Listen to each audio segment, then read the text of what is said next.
tell us where you started with the Salem Chamber. Where did that journey begin? Yeah, well, it's interesting you ask because I was just thinking about that. I know we're going to have this conversation today, and I was thinking last night.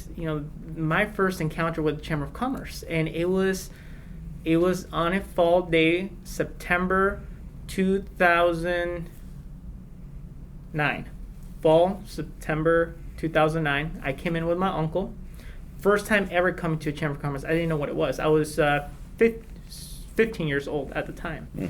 And here we came in one evening. I was wearing sandals, shorts, just dressed like a high school kid. And came in and, here, first time I ever met, Kathy Moore, Scott Sadler, and the one and only Mike McLaren. And we sat in for the orientation for the Leadership Youth. And I was so excited afterwards. And the rest is really history after that. So you got involved in our Leadership Youth program. Yes. How many classmates did you have in that particular group? Do you remember? Yeah, we had around, I think, close to 30. Around 30. Yeah, Great. and I stay in touch with a lot of those people I met, all those other students I met throughout the different Salem Kaiser School District and the private schools, and we're still friends to today. When you looked at yourself back then, did you have career ambitions? Did you know what you wanted to do, or was this kind of a pathway into discovery? Oh, man. Let me tell you, I knew I wanted to be successful, and the way I define success as a first-generation immigrant, I came here when I was 7 years old, was do well financially. Immigrants come here for economic mobility. Mm-hmm. So I knew I wanted that, but I didn't know how I was going to get there. Coming in as a young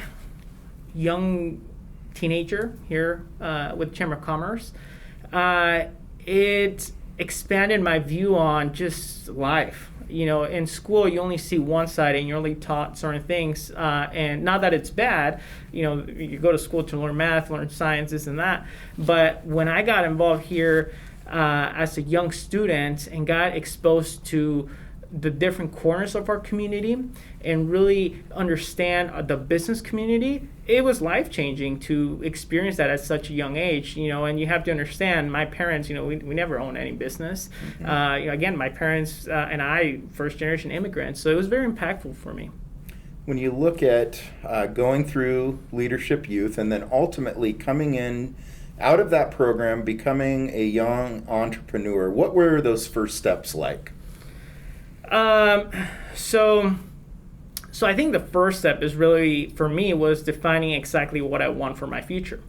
The second step was, surrounding myself with solid people. I think here at Leadership Youth, because of my involvement here, I met so many great people. I'm honored to say Jerry Frank was one of my mentors. He would just allow me to go into his office and talk to him at such a young age, and that was very impactful.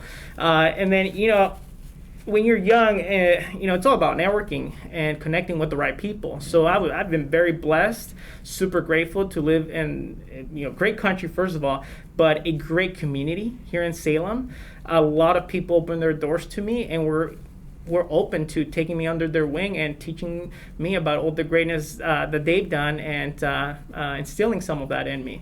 So then from there, I was working. So I worked part-time throughout college in different places. My first full-time job, was at Equitable Finance. I was still in college, but I was working full-time, going to school online. And I said, you know what? I was doing well, but I said, I think I can do a better job than the manager.